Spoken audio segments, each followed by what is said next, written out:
good for you and she's good to you, then that's good enough.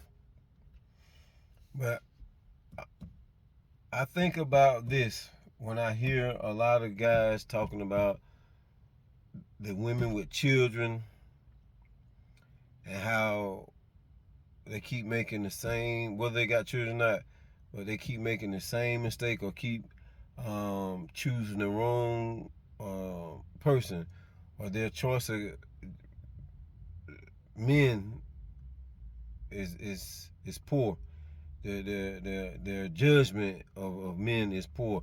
What they value in a man, what they see in a man, is skewed or is tainted, or they're short-sighted.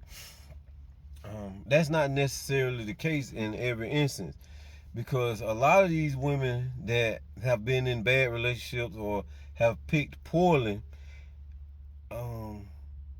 some of them, a lot of them don't have or didn't have father figures in their lives, or didn't have men in their lives to show them how a woman should be treated, or what to look for in a man, or what to expect out of a man, or how a man behaves towards a woman.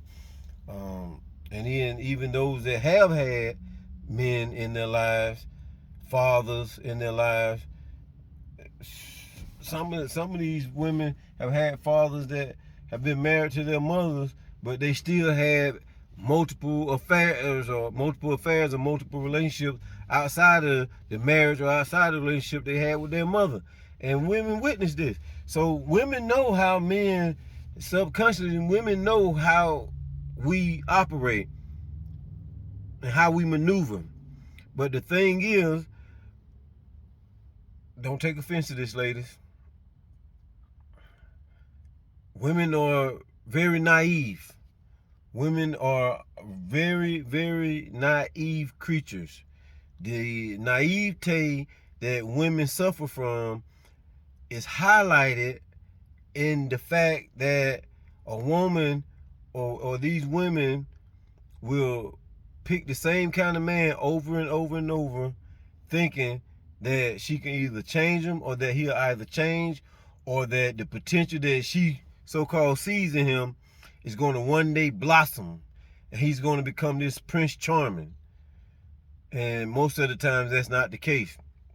But also I say that women suffer from a certain this naivete that women suffer from is a lot of times, or most of the time, is based on their desire to, not just necessarily their desire to be with someone or to be compatible with that person, but it's really a play on women's nature from men, because women are naturally nurturers. So, when the child is being disruptive, or when the child is suffering, or when the child is behaving illy, or needs to be nurtured or attended to, that is the nature of a woman. So a lot of this naivete is based on women's nature, so to speak, and to a large degree. But women are more naive than men, because they have hopes, they have dreams that are so often shattered and so often betrayed by men, by us, that once one man has lied to them or given them a golden spiel and they fall for it, and then it doesn't work out, yeah, she'll accept it from another man in hopes that this is the one that it will work out with, that this is the one that will take her away from the suffering and afflictions that she have suffered from in a past relationship, or in past relationships. And you see a lot of times these women, they have 1, 2, 3, 4 children. Some of them maybe by the same guy, some of them maybe by different men. But can we really fault these women,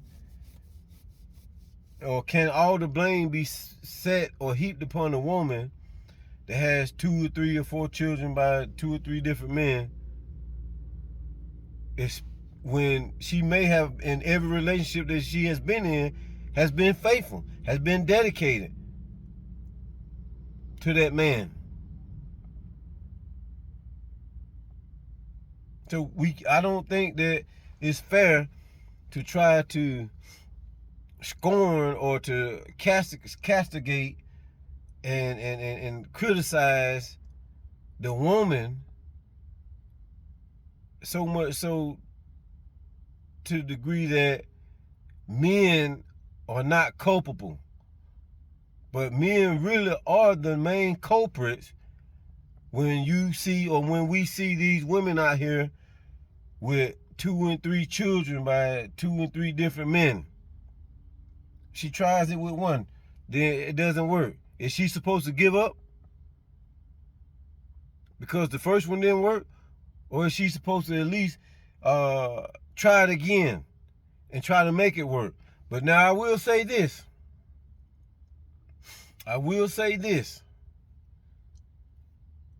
And this is directed to the women.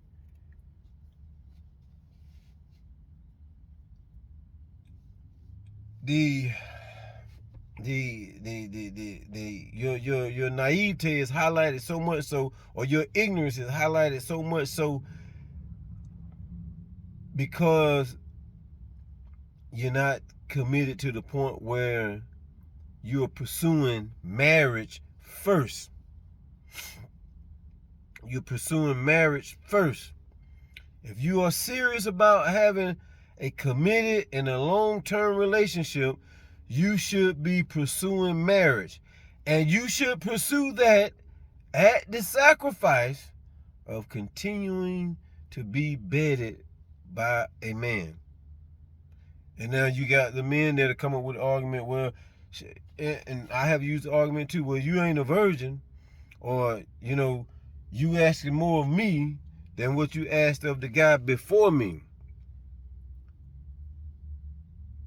And we try to use that against women as a shaming tactic, or as a tactic to overthrow their sense of direction, or their sense of commitment, and what they want to achieve in a relationship or in the next relationship. Well, if she's had a bad experience from the first 2 relationships or experiences, and we like to lie, we like to smooth talk, we are great conversationalists. A lot of men are just great conversationalists, and we can talk you out your panties. So when that happens and the relationships fail, and whether it's on her or not, but if it's not on her, then she has every right to start making adjustments in order to, or start putting standards up, or at least some kind of criteria in place in order to be able to possibly secure a better relationship when she enters another relationship with a different man. I mean, this is just plain logic. This is just common sense. But again, I say women are naive and they are emotional creatures. Men know how to play on your emotions. We know how to play on your emotions. And the simple fact that by nature you are a nurturer, it is in your nature to nurture.